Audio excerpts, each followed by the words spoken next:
The four-word sentence that changes everything. You're sitting in a small, fluorescent-lit room. The table is bolted to the floor. An officer leans forward, his voice deceptively calm. Just tell us what happened, and we can sort this all out. Your heart is pounding. Your mind races. You want to explain. You want to clear things up. This is the exact moment that will define your future. Do you talk?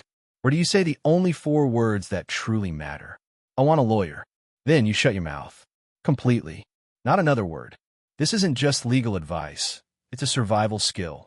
In the high-stakes game between you and the justice system, these four words are your ultimate shield, your get-out-of-jail-free card, and your only guaranteed protection against your own destruction.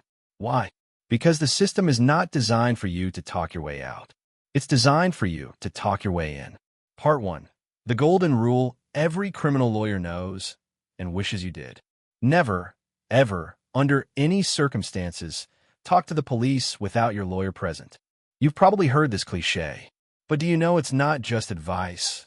It's the brutal, unvarnished truth born from thousands of ruined lives.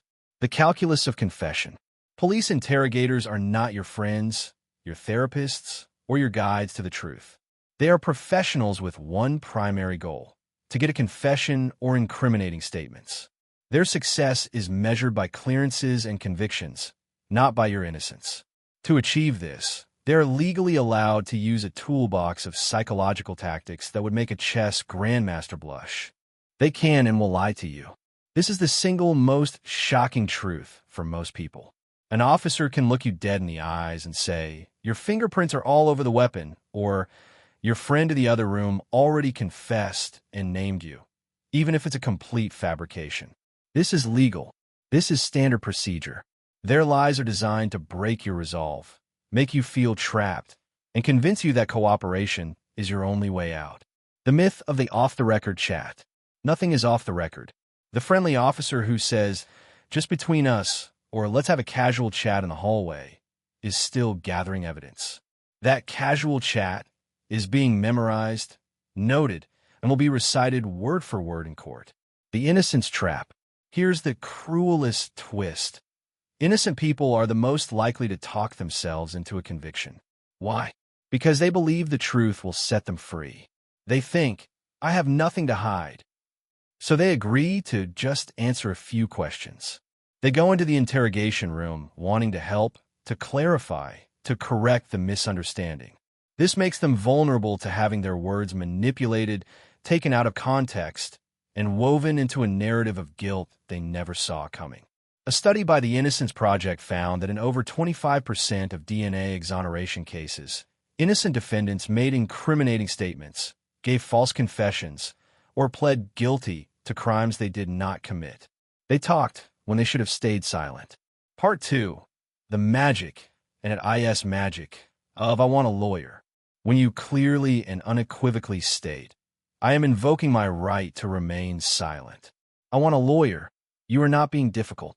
You are pulling a legal lever that triggers a series of constitutional protections so powerful, it forces the entire machinery of interrogation to grind to a halt. 1. It invokes your Fifth Amendment right, the right to remain silent. Many people think staying quiet is enough. It is not. The Supreme Court has ruled, Burgess versus Tompkins, that simply staying silent can, in some cases, be used against you. You must verbally invoke the right. Saying, "I want a lawyer," does this implicitly and explicitly. It is an unambiguous signal that you are done talking.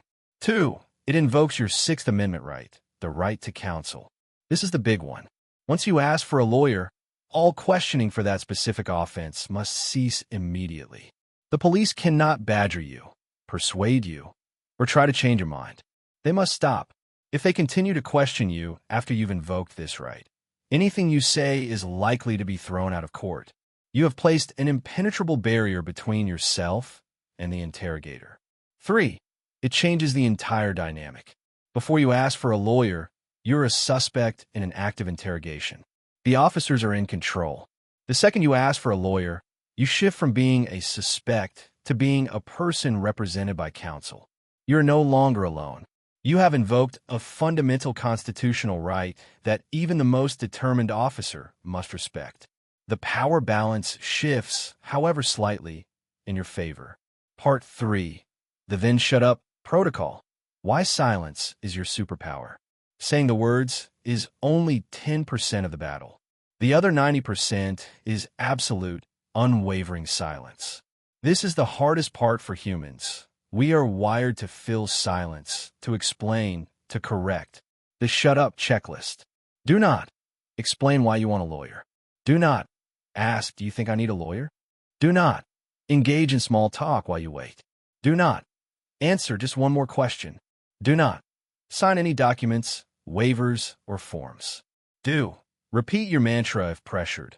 I have invoked my right to a lawyer. I will not answer any questions until my lawyer is present. Why? Because any conversation after your invocation can be used to argue that you waived your rights. An officer might say, okay, but while we wait for the lawyer to call back, can you just clarify this one tiny thing about where you were? If you answer, a prosecutor can argue in court that you changed your mind and decided to talk. Don't give him that chance. Part 4. The scenarios. When and how to deploy your shield. Scenario 1. The traffic stop escalated. You're pulled over. It turns into a drug search. An officer says, we found something. Want to tell us about it before this gets serious? Your script. Officer, I do not consent to any searches. I am invoking my right to remain silent. I want a lawyer. Then, you look straight ahead and say nothing else. Scenario 2. The voluntary chat at the station. You're not under arrest. We just want your help clearing something up. Come down to the station for a quick chat. Your script. Am I free to leave? If I am not under arrest, I am leaving. If I am being detained, I invoke my right to remain silent, and I want a lawyer. Scenario 3. The knock at your door. Detectives are at your home. Mind if we come in and ask a few questions? Your script. From behind the door or threshold. I do not wish to speak with you. I want a lawyer. Please direct all future communication through my attorney. Then, close the door. Part 5. Busting the dangerous myths.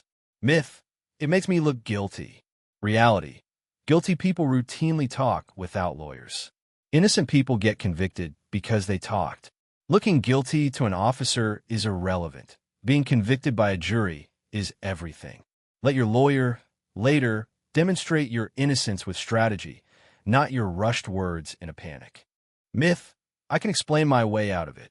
Reality. You're not a trained legal professional going against a trained interrogator. You will lose the explanation game 99 times out of 100. Your explanation is evidence. Their interpretation of it is the weapon. Myth. They'll go easier on me if I cooperate. Reality. Cooperation is a factor after a deal is negotiated by your lawyer. Talking freely without a deal is not cooperation, it's surrender. Let your lawyer secure the cooperation agreement in writing before you say a word. Conclusion. Your life is not a TV show. On television, the hero talks his way out of the interrogation room with a clever speech. In real life, that hero gets 10 to 20 years.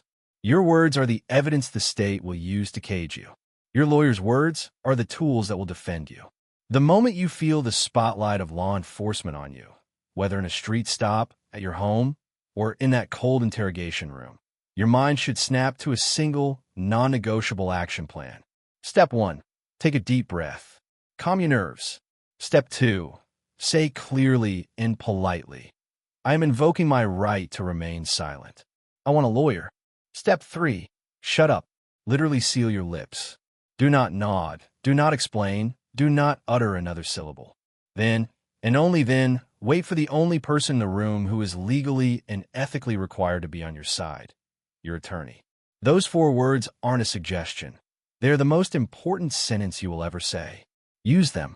Your future self will thank you from the bottom of a free heart.